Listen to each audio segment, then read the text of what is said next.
ஒன்று என்பது உண்மை, வேறு எதுவும் இல்லை.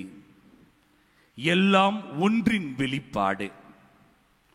உன், நான், அது, இது எல்லாம் ஒன்று. அந்த ஒன்றின் திருவுளமே.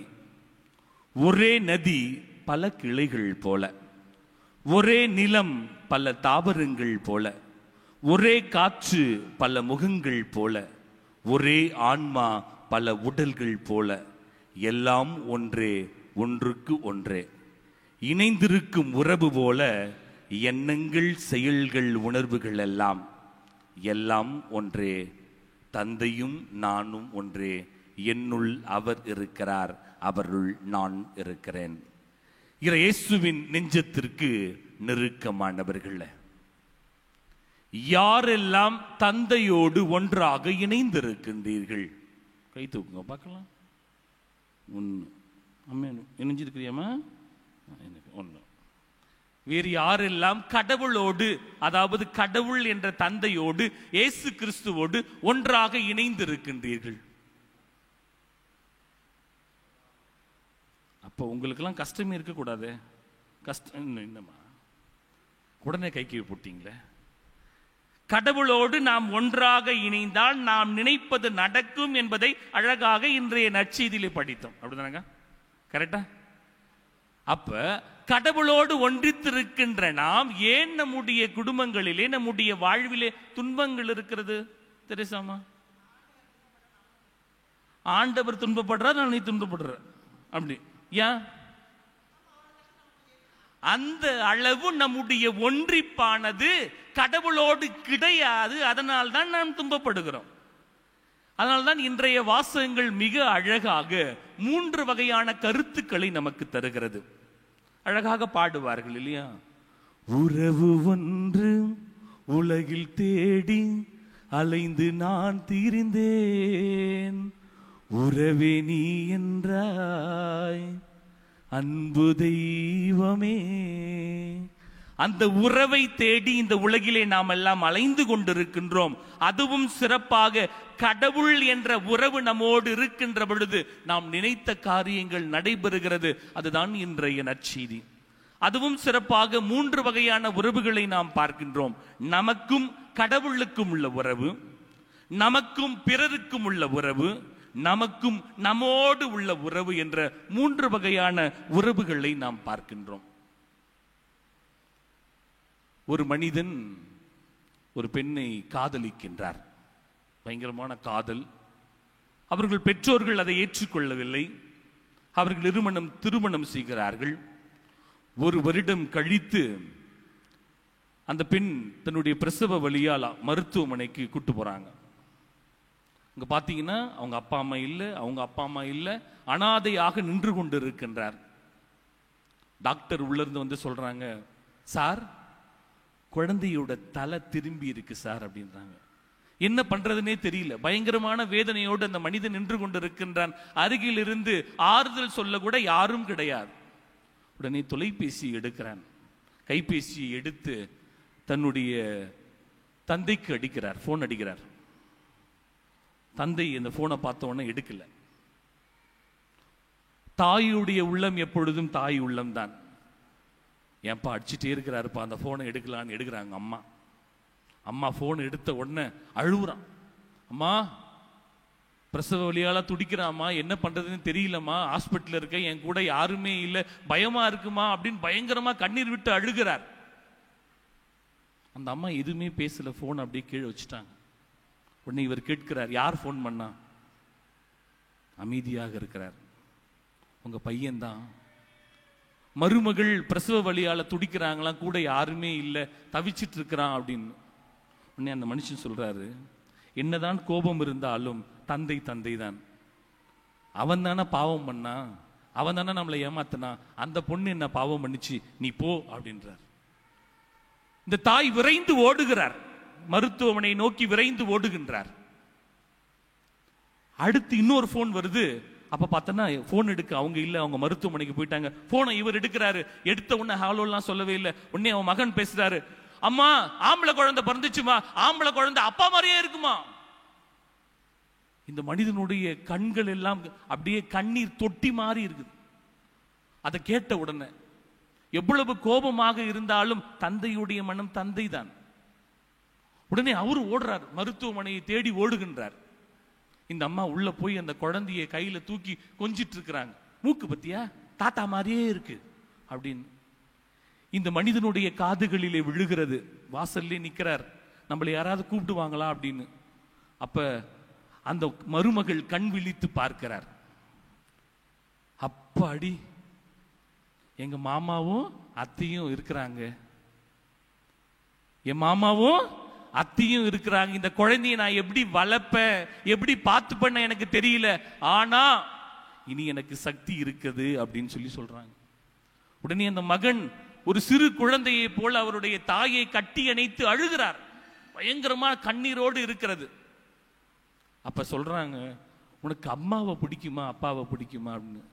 அப்ப அவன் சொல்றான் அழகா, நான் துன்பத்தில் நடந்து செல்கின்றேன் என்றால், ஒரு இடத்தில் பள்ளம் இருக்கிறது என்றால் அந்த பள்ளத்துல விழுந்துடக்கூடாது, என் தாய் என்னை தூக்கி இடுப்புல வச்சு நடப்பாங்க. ஆனால் என்னுடைய தந்தை கரங்களை பிடித்து அந்த பாதையிலே நான் எப்படி நடக்க வேண்டும் என கற்றுக் கொடுப்பார் என சொன்னார். வெளியே நின்று இருந்த மனுஷன் ஓடி வந்து கட்டி பிடிச்சு பயங்கரமா அழுதார். இந்த நிகழ்வுகளை எல்லாம் நீங்கள் பார்த்தீர்கள் என்றால், மகன் தந்தையுள்ளும் தந்தை தாயுள்ளும் எல்லோரிலும் ஒன்றாக இணைந்திருக்கின்ற பொழுது மட்டும்தான் அந்த உறவு நிலைகளை புரிந்து வைக்க முடியும். உறவுகளை புரிய வேண்டுமானால் நாம் ஒன்றோடு இணைந்திருக்க வேண்டும். அப்படிப்பட்ட ஒரு குடும்பம் இருக்கிறது என்றால் கைத்தட்டி அவர்களை பாராட்ட வேண்டும். ஆனால் இன்றைய நாளிலே அப்படி அல்ல. உறவுகளோடு ஒன்றித்து வாழ வேண்டும், உறவுகளோடு புரிந்து வாழ வேண்டும், குடும்பத்தோடு இருக்கணும். எங்க அப்பா வேணும், எங்க அம்மா வேணும், தாத்தா வேணும், பாட்டி வேணும். எத்தனை குடும்பங்கள் இருக்கிறோம் யோசித்து பார்ப்போம். கையை தூக்க சொன்னா தூக்க முடியுமா? எங்க அம்மா அப்பா அங்க இருக்கிறாங்க ஃபாதர், நாங்க இங்க இருக்கிறோம் ஃபாதர். நாம் எல்லாம் எப்படி வாழ்ந்தோம்? நைன் நைன் நைன் பாட்டி டொங்கு டொங்குன்னு தட்டிக்கினே இருக்கும். வீட்டுல தட்டிட்டு என்ன சொல்லுவோம்? என்னத்த டவுசர் போட்டு வர, பேண்ட் போட்டு தெரியாது உனக்கு? அப்படிப்பட்ட வார்த்தைகள் இல்லையே. ஆலயத்திற்கு எப்படிப்பட்ட ஆடைகள் போட்டு சென்றாலும் சூப்பரா இருக்கா என் குழந்தை, என்ன அருமையா இருக்கா, பத்தரை இது அழகா இருக்கா, நயன்தாரா மாதிரி இருக்கா என் குழந்தை. 12 வயசு 18 வயசு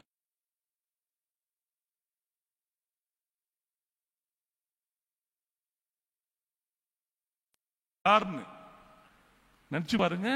ரவுண்டு போட்ட டிஷர்ட் கூட கோயிலுக்கு போட கொடுத்தா பிச்சு எடுத்துருவாங்க எங்க அம்மா எல்லாம். டவுசர்லாம் போடக்கூடாது.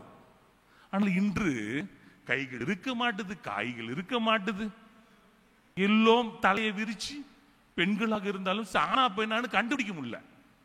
ஆண்கள் எல்லாம் இப்ப வச்சுக்கிறாங்க இல்லையா ஃபங்கு.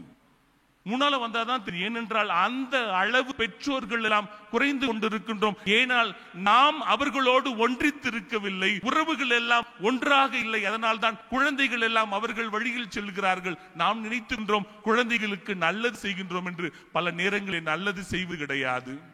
யோசித்து பார்ப்போம். எந்த அளவு குழந்தைகள் 8 வயசு 9 வயசு 10 வயசு 10ஆம் வயசு 12ஆம் கிளாஸ் வரையும் கோயிலுக்கு 12ஆம் கிளாஸ் முடிச்சோன்னா கோயில் பக்கமே வரமா, அந்த மோரத்தில் இருப்பான். நான் நிக்கிறேன், அந்த ஆளு சும்மா பேசினே இருப்பான். ஏன் அந்த நிலைமை என்றால், நாம் அந்த அளவு நம்முடைய உறவு நிலைகள் அவர்கள் நம்மோடு ஒன்றாக, அதைத்தான் ஆண்டவர் சொல்றார் இன்றைய நாளிலே. தந்தையோடு ஒன்றாக இணைந்திருப்பது போல பிலிப்பு கேட்கிறார். தந்தையை எங்களுக்கு காட்ட பாவி மனுஷா, கூடவே இருக்கிறீரா?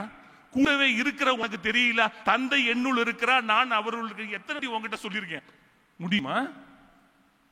நம்மை பார்ப்பவர்கள் எல்லாம் நம்முடைய குழந்தைகள், நம்முடைய பேர பிள்ளைகளை சொல்வாங்க, தாத்தா போலவே நடக்கிறான் பார், தாத்தா போலவே பேசுறான் பார்.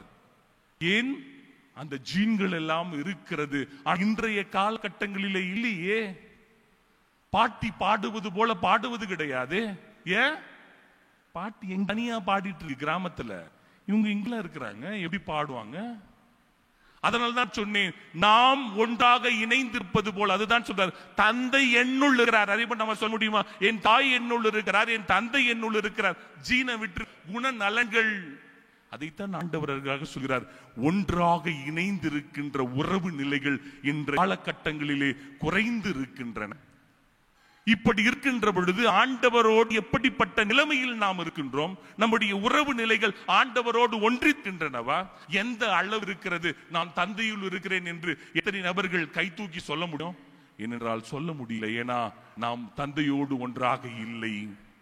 ஜெபிக்கின்றோம், பாடல் பாடுகின்றோம், ஜெபமாலை ஜெபிக்கின்றோம், திருப்பல் பங்கு கொள்கின்றோம். இந்த ஆலயத்தில் மட்டும்தான் நம்முடைய உறவு நிலைகள் ஆண்டவரோடு இருக்கிறது. கரங்களை உயர்த்துகின்றோம், கைகளை உயர்த்தி ஜெபிக்கின்றோம். ஆனால் இந்த உறவு நிலைகள் இந்த ஆலயத்திலிருந்து சென்றவுடன் உடைந்து விடுகிறது. ஏனென்றால் ஆழம் இல்லை.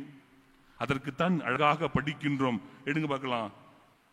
பிலிப்பியர் 4வது அதிகாரம் 19வது வசனம். பிலிப்பியர், என் கடவுள் கிறிஸ்து இயேசுவின் வழியாய் தம் ஒப்பற்ற செல்வத்தை கொண்டு கடவுள் தான் ஒப்பற்ற செல்வம்.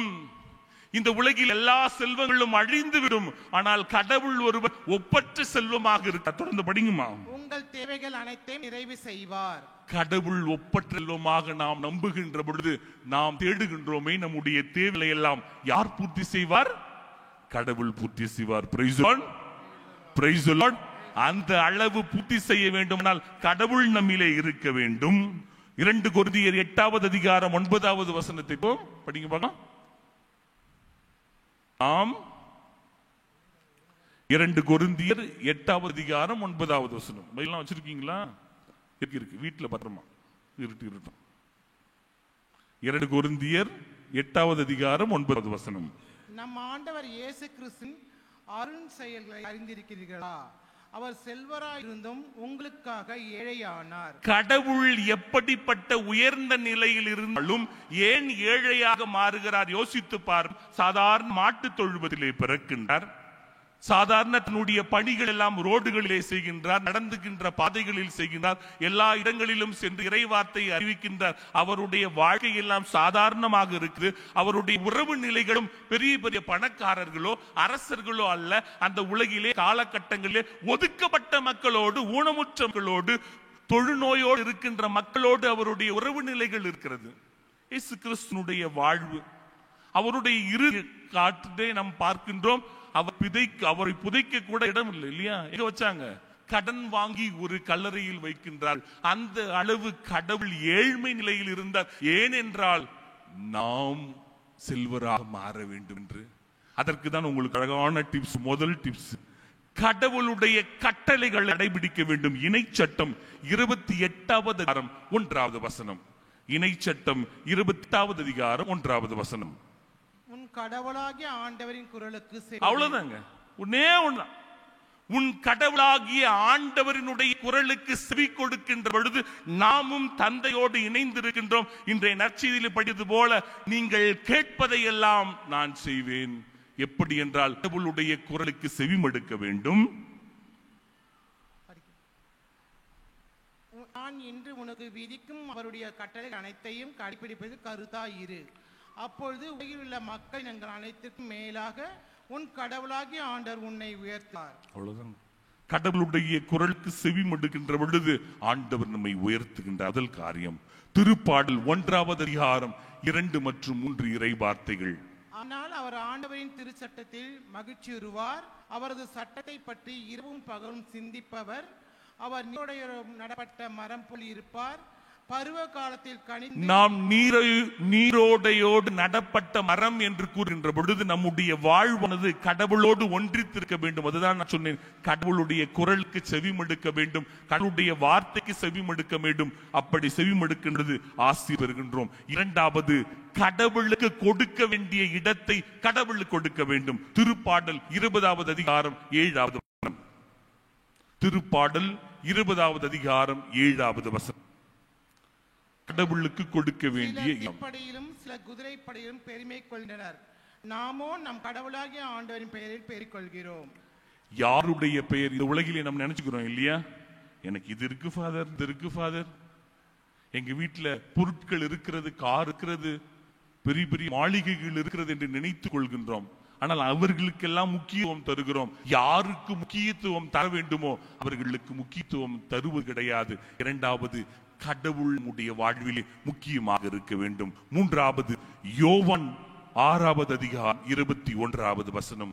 சுயநலத்தோடு அல்ல, எதற்காக ஆண்டவரை தேட வேண்டும் என்பதை தெளிவுபடுத்துகிறது. படிங்க.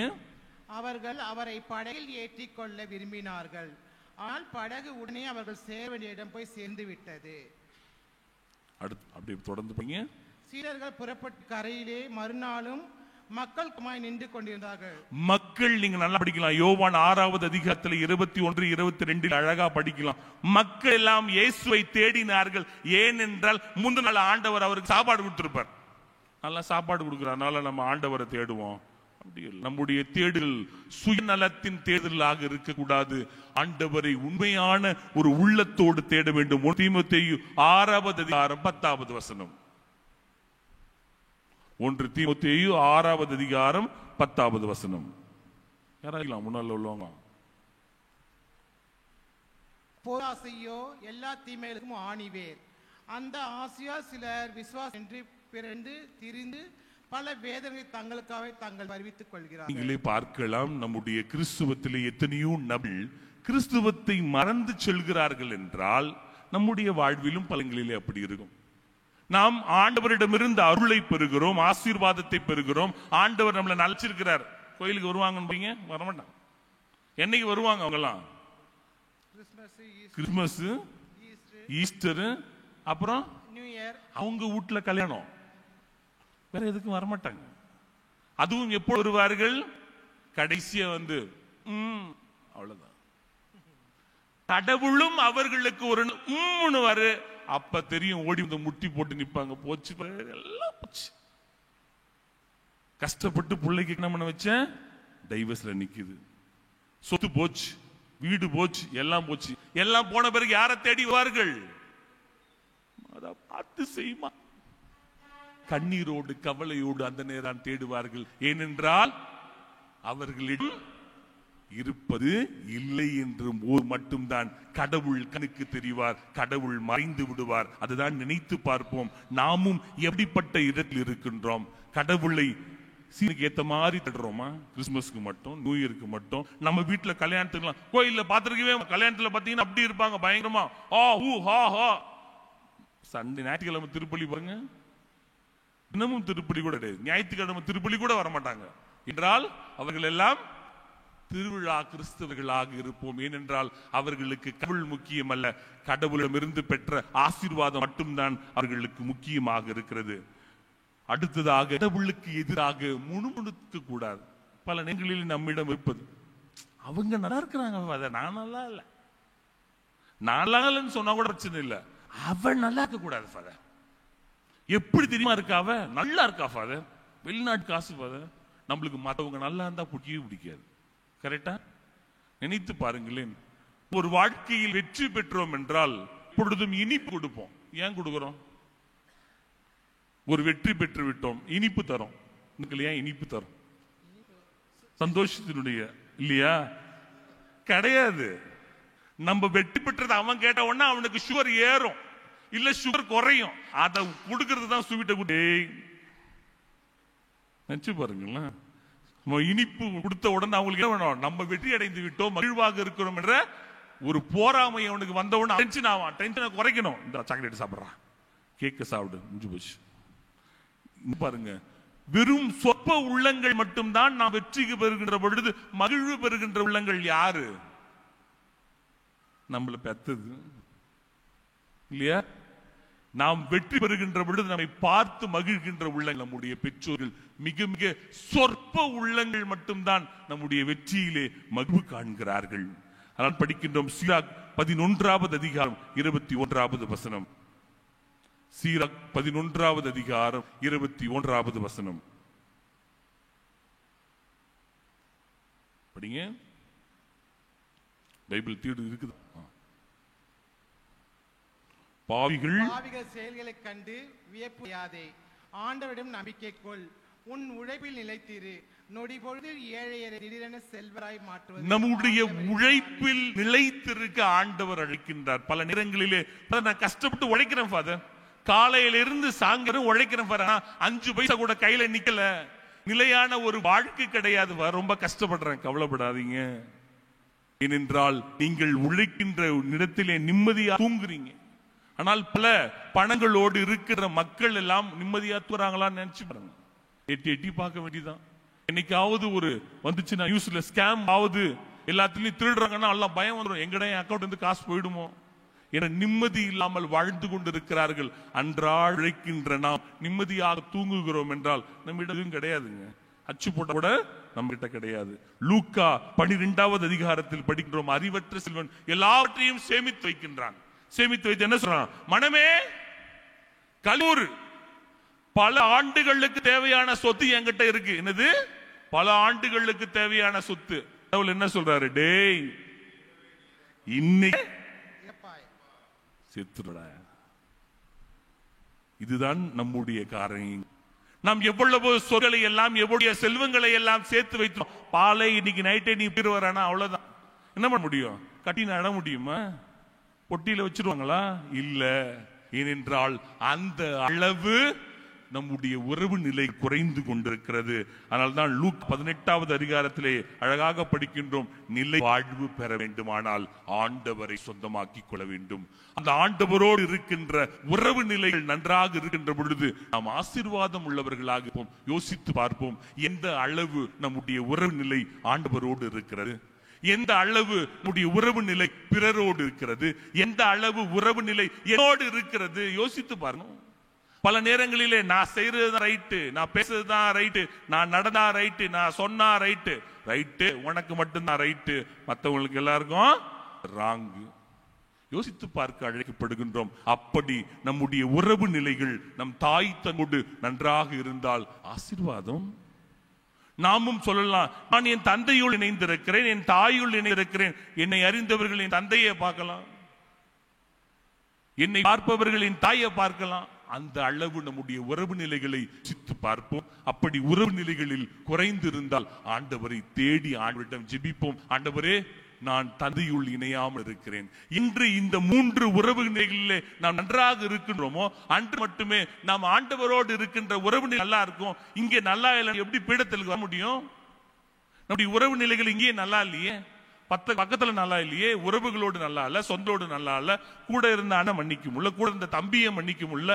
இப்படி இருக்கின்ற பொழுது எப்படி ஆண்டவரோடு இந்த உறவு நிலை நல்லா இருக்கும்? இல்லையே. சும்மா பொய்க்கு சொல்லலாம், நான்லாம் பயங்கரமா ஜெபிப்பேன், நான்லாம் பயங்கரமா வேண்டும், சும்மா வாழ்க்கையிலே அது வெளிப்படவில்லை என்றால் அந்த உறவு வேஸ்ட். இந்த ஆண்டவரோடு இருக்கின்ற உறவு நிலை மட்டும்தான் ஒரு நிரந்தரமான உறவு நிலையாக இருக்கிறது. யோசித்து பார்க்க நாம் அழைக்கப்படுகின்றோம். அப்படி இந்த உறவு நிலை சந்தோஷம் இருந்துச்சுன்னா நம்முடைய வாழ்வும் சந்தோஷமா இருக்கும். நம்மை பார்க்கின்றவர்களும் மகிழ்வோடு இருப்பார்கள், நல்ல மனுஷன் பாய்வர் அப்படின்னு. அந்த உறவு நிலைகளுக்காக ஜெபிப்போம். நம்ம உறவு நிலை, கடவுளோடு உறவு நிலை, பிறரோடு உறவு நிலையில ஜெபிப்போம். ஆண்டவர் நம்மை ஆசீர்வதிப்பார், ஆண்டவர் நம்மை பலப்படுத்துவார். ஆண்டவரோடு இருக்கின்ற உறவு நிலையை தேடுவோம். உங்களையும் உங்கள் குடும்பங்களையும் ஆண்டவர் நிறைவாக ஆசீர்வதிப்பார். ஆமென்.